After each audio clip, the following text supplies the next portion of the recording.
Bom dia a todos e bem-vindos ao Building the Future 2022. Nesta sessão vamos falar sobre transformação com integração serverless. O meu nome é André Vala, eu sou o Chief Architect na NTT Data Portugal, na qual pertenço também ao Centro de Competências de Azure em Lisboa. Fui durante 3 anos Microsoft MVP na área de Office Apps and Services. Na prática, o que eu quero dizer é que estava especializado em SharePoint, Microsoft 365, Teams, por exemplo, e agora, na verdade, um bocadinho mais pelo interesse em Azure e arquiteturas cloud. Os meus contactos também estão no slide, no caso, se querem interesse em falar comigo. Vamos então começar por explicar ou falar um bocadinho do que é isto do serverless. Olhando assim de repente para a palavra serverless e tentando traduzi-la literalmente, poderia querer dizer que significa que não há, que é uma abordagem na qual não existem servidores. Não é verdade. Na verdade existem servidores. O que se passa é que o fornecedor de serviços cloud atribui a uma aplicação, à nossa aplicação, um conjunto de recursos que são os recursos necessários para que ela seja executada e assim que ela termina a sua execução, então esses recursos são desalocados. Por essa razão também, o fornecedor de cloud apenas vai cobrar pelo tempo e pela quantidade de recursos consumidos pela aplicação durante o tempo em que ela esteve em execução. Ou seja, na prática existem, de facto, servidores. Mas nós, enquanto programadores, não temos que nos preocupar com eles, porque o fornecedor de cloud trata disso por nós. Vamos então comparar um bocadinho o que é o serverless comparado com os restantes modelos de deployment na cloud. O modelo mais conhecido, o primeiro de todos também conhecido por IaaS, ou Infrastructure as a Service. Neste modelo, o fornecedor de cloud preocupa-se e é responsável pela parte infraestrutural, nomeadamente a parte de rede, networking, a parte de armazenamento, os servidores e até ao sistema de virtualização. Ficando do lado do consumidor, do cliente neste caso, o conteúdo deve ser máquinas virtuais, nomeadamente o sistema operativo, se tem ou não tem containers ou a tecnologia de containers lá dentro, o runtime, as aplicações que serão instaladas lá e os dados que elas depois manipulam. Um exemplo disto são as Azure VMs, portanto são Infrastructure as a Service. Depois deste, temos um mais recente, também agora conhecido como CaaS, ou Container as a Service. Neste modelo, o fornecedor de cloud tem um bocadinho mais de responsabilidade, porque assume também a responsabilidade pela gestão dos sistemas operativos e o patching de segurança e updates dos sistemas operativos e também a tecnologia de containers, ficando do lado do cliente apenas instalar os seus containers, as aplicações que já estão em formato de container dentro destes sistemas, sem ter que se preocupar com as máquinas que estão por baixo. Depois deste temos ainda o PaaS, o Platform as a Service, um dos mais conhecidos também, e também um modelo nativo em cloud, digamos assim, em que o fornecedor de cloud se preocupa com toda a infraestrutura e abstrai tudo isto, e o programador tem apenas que se preocupar em colocar a sua aplicação e os dados que ela gera e gerir essas componentes. No entanto, nestes modelos PaaS, normalmente também é necessário que o cliente faça um contrato ou configure uma capacidade fixa, com um preço fixo, e, portanto, ainda assim não é bem aquele conceito de serverless que tínhamos falado há pouco. Temos agora, mais recentemente, o FaaS, ou Function as a Service, que é uma evolução ainda do PaaS, no qual o fornecedor também assume alguma responsabilidade por parte dos componentes aplicacionais, nomeadamente, tudo tem a ver com escalabilidade, paralelização, o cálculo de capacidade e error handling ficam do lado do fornecedor, ficando do lado do cliente apenas e só o código e a lógica de negócio que vai ser executada, sem ter que preocupar-se com mais nada. Portanto, na prática, este FaaS é um ótimo exemplo do que significa ser serverless. Vamos a um exemplo simples. Vamos imaginar que temos um pedaço de código que faz uma coisa qualquer bastante simples. Esse código está implementado como uma função. Essa função, assim que terminar a sua execução, todos os recursos que lhe foram atribuídos para a sua execução são libertados. Essa função para arrancar precisa de um trigger, alguma coisa que invoque a função. Pode ser um pedido HTTP, mas pode ser outra coisa. Pode ser, por exemplo, um temporizador que invoca a função de x em x tempo, ou pode ser uma invocação manual, ou pode ser um fecheiro que entrou numa pasta. Vamos imaginar que esta função, este código, escreve numa base de dados. E que temos uma outra função, independente, separada, outro pedaço de código, que reage e que é executado sempre que é feita uma alteração a esta base de dados. Este tipo de modelo, isto é puramente serverless. Nós não sabemos o que é que está por baixo, não sabemos que código é que é, nós temos o código que é, não sabemos que servidores é que estão por baixo, é tudo corrido num ambiente totalmente abstraído e é o foco total no código. Portanto, isto significa ser serverless. Quais são as vantagens de um modelo deste género, serverless? Por um lado, a densidade. Nós conseguimos ter no mesmo host, na mesma infraestrutura, muito mais pedaços de código a correr do que conseguimos ter máquinas virtuais ou containers, por exemplo. A microfaturação, portanto, como o provider vai só cobrar exatamente os recursos que foram utilizados e durante o tempo que tiveram a ser utilizados, conseguimos ter, numa solução bem otimizada, boas poupanças em alguns cenários.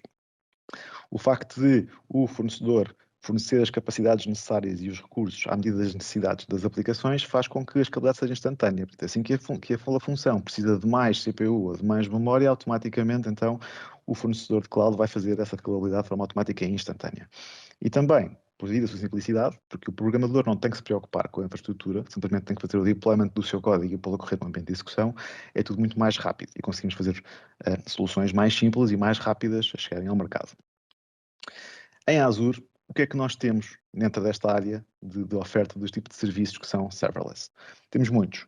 Por começar, em termos de computação, temos as Function Apps, os Container Apps, que é uma coisa nova também, os Container Instances e o Kubernetes Service. No entanto, estes dois últimos, depende de quem se pergunta, mas na minha opinião não são bem serverless. Isto é mais Container as a Service e, portanto, porque existe ainda a necessidade do cliente gerir de alguma forma a plataforma, no caso do Kubernetes em particular, exige algum esforço de gestão e, portanto, não parece que seja bem adequado chamar de serverless.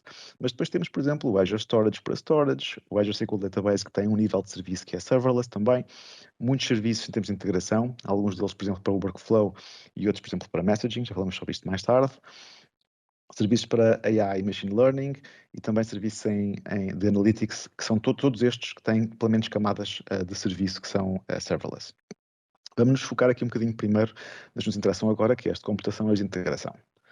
Para computação, temos Azure Functions e Azure Container App. Mas Azure Functions são o modelo, propriamente dito, ou o serviço por excelência serverless. Naquele em que nós corremos meramente código, funções em código, que podem estar implementadas em várias linguagens de programação diferentes, em vários runtimes, e permitem depois ser executados de forma stateful ou stateless, portanto, com ou sem estado persistido. Já falamos sobre isso um bocadinho daqui a pouco, é uma das vantagens também das Azure Functions. São invocadas por um trigger, portanto é preciso alguma coisa despoltar o arranque dessas funções.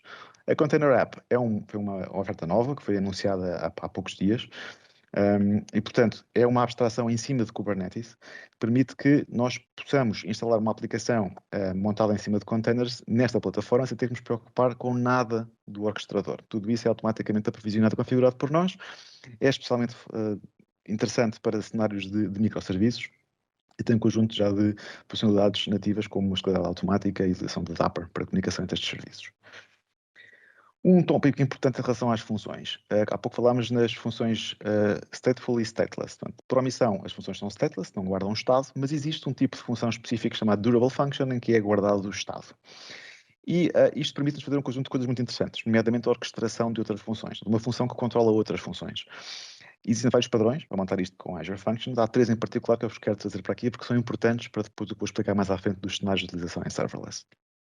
O mais básico e também mais interessante e mais imediato é o encadeamento. Portanto, o que queremos aqui é temos várias funções que vão ter que ser executadas sequencialmente e cujo resultado de uma função é o parâmetro de entrada da função seguinte. E pelo meio, o estado é persistido. Portanto, isto é implementável com Durable Functions. Da mesma forma, o padrão de fan-out, fan-in também é muito interessante, que é podermos ter uma função que é instanciada múltiplas vezes e executada em paralelo. Todas as versões dessa função são em paralelo e depois, no final, podemos ter algum tipo de agregação sobre os dados, os resultados que essas funções correram e, portanto, depois tratá-lo tudo de alguma forma. Também persistindo pelo caminho o estado dessas funções. E, finalmente, o padrão das chamadas assíncronas, especialmente utilizado em operações de longa duração, em que tipicamente o que queremos fazer é invocar algo que arranca uma operação de longa duração e depois poder consultar invocando um API qualquer ou um endpoint, qual é que é o estado dessa operação.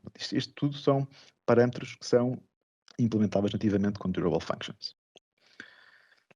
Em termos de serviço, ainda do lado do Azure, em termos de serverless, para a integração, existem os dois serviços principais, é Logic Apps e Power Automate, ambos estão sobre a mesma tecnologia e são muito semelhantes, têm as mesmas capacidades, simplesmente as Logic Apps são mais direcionadas para equipas de desenvolvimento, para programadores, não é? Portanto, que vão têm um acesso a um conjunto de outras ferramentas e nas quais querem integrar com as Logic Apps, em que o Power Automate é mais focado em end users, por exemplo, de Microsoft 365 e tem algumas simplificações de interface. No entanto, ambas são motores de workflow em modelo serverless. Portanto, executam um conjunto de passos, com ciclos, com condições, com ações, e são desenhados numa interface gráfica, seja no browser ou dentro do Visual Studio. Em termos de messaging, existem vários serviços serverless no Azure, começando pelo Event Grid, que é um serviço serverless para aplicações baseadas em event-driven, portanto, podemos enviar ou receber eventos para o Event Grid. Ele integra com a maior parte dos serviços de Azure para receber os eventos do que se passa nesses próprios serviços.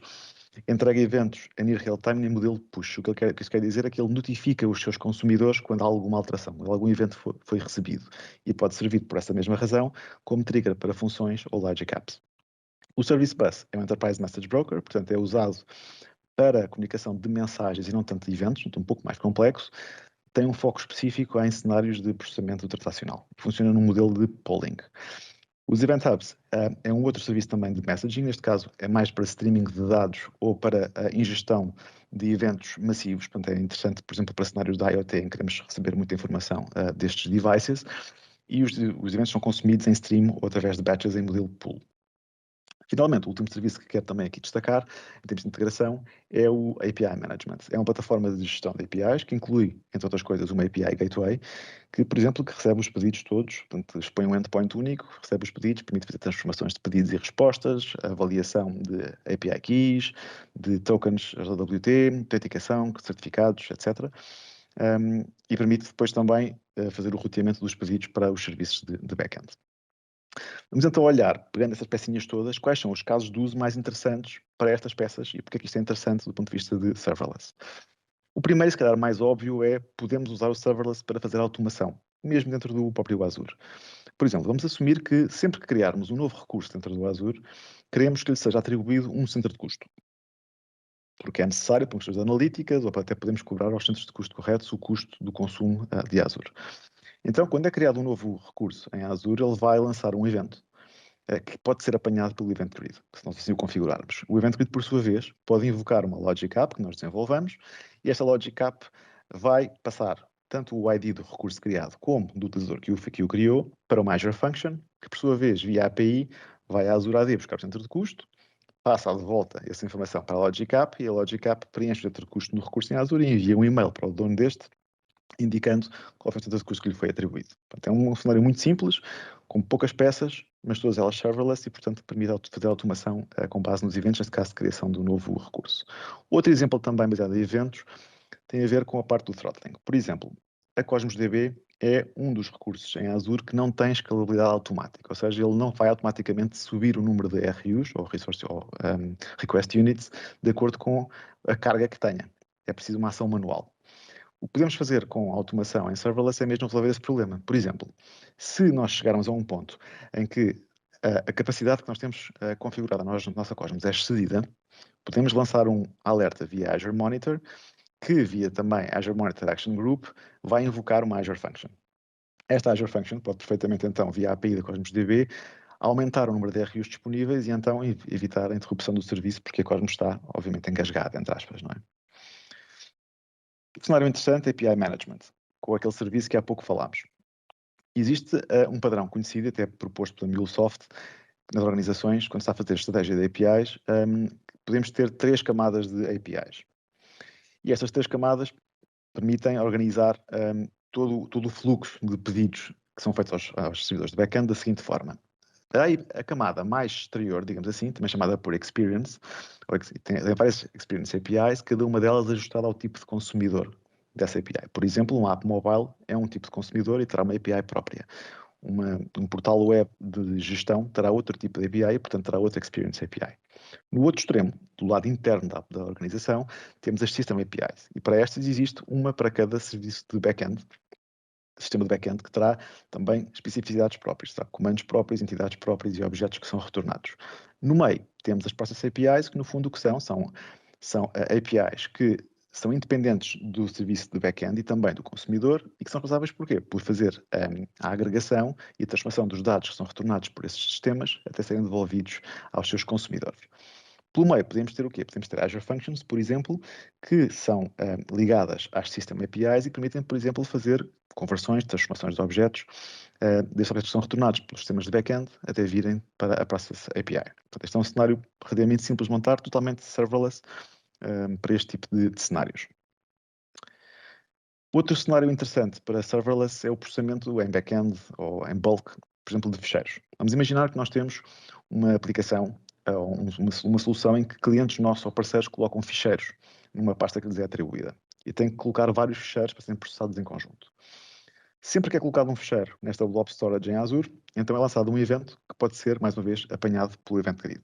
O Event Grid, por sua vez, pode chamar uma durable function, portanto um orquestrador, que chama uma segunda função, e esta função faz o quê? Vai validar se todos os fecheiros daquele cliente já foram submetidos. Se não foram, espera. Fica à espera na durable function. Assim que estiverem todos lá, ela pode invocar então uma segunda função, que faz o processamento dos fecheiros todos e escreve os resultados numa base de dados final. Alternativamente, podemos fazer a mesma coisa com uma Logic App. A Logic App vai também ficar à espera que todos os fecheiros cheguem à pasta, e uma vez que estando lá todos os fecheiros, chama uma segunda Logic App que faz o processamento das mesmas e escreve os resultados numa base de dados. Portanto, temos aqui duas formas de fazer processamento de fecheiros com diferentes serviços, ambos em modelo serverless. Finalmente, aqui a última aplicação, o último cenário será um cenário de microserviços, que é talvez até o mais interessante e também o mais complexo. Imaginar que queremos montar uma solução de entrega de comida como aquelas que existem hoje no mercado. Então temos um portal ou uma mobile app com autenticação com a Azure AD B2C, montada em cima de um app service. Por sua vez, invoca serviços que estão expostos através do API Management, que garante a segurança, a telemetria, etc., e a documentação das APIs. APIs essas montadas em cima da Azure Functions, que por sua vez podem fazer operações de CRUD para cada entidade em cima de bases de dados que eles próprios que estão associados a cada um destes microserviços, que no fundo estes são os microserviços. Sempre que entra uma encomenda, a Order API pode arrancar então ou despoltar uma durable function, um orquestrador, que faz a gestão desta encomenda e também da entrega da mesma. Sempre que a encomenda muda de estado ou que o estafeta que leva a encomenda muda de localização, então é lançado um evento via Event Grid, que depois é consumido por um conjunto de outros serviços que fazem coisas interessantes, como enviar SMS de administração ou atualizar na app o estado real da entrega e a localização do estafeta, etc., analítica e arquivo. Conclusões. Quando estamos a trabalhar em serverless, temos de ter alguns cuidados. Por exemplo, o desempenho. Tendo em conta que são serviços serverless, o que isto quer dizer é que se todos os recursos são desalocados quando ele não está em uso, da próxima vez que for usado, então há um tempo de arranque que pode ser significativo, o tal cold start. Para evitar isto, é preciso mudar o nível do serviço e tipicamente isso tem um custo adicional. Alguns destes serviços em modo serverless têm limitações. Por exemplo, a Azure Function em modo serverless só consegue correr no máximo durante 10 minutos e ocupar o máximo de 1.5 GB de memória. Se precisarmos de mais, temos que, mais uma vez, escalar o serviço. E em termos de segurança, apesar de serem serviços seguros, têm algumas limitações que, em alguns casos, podem não cumprir requisitos de segurança da organização, como, por exemplo, o API Management em modo consumption não permite IPs estáticos e não permite integração com virtual networks. E, portanto, isso pode ser uma limitação importante para a organização. Em termos de conclusões, o que posso dizer é que as soluções baseadas em modelos serverless são aquelas que, de facto, tiram o máximo partido da cloud, porque aproveitam a flexibilidade, a escalabilidade, a agilidade e o tempo do market, e também permitem poupar custos adicionais. Portanto, são o ideal para soluções nativamente cloud.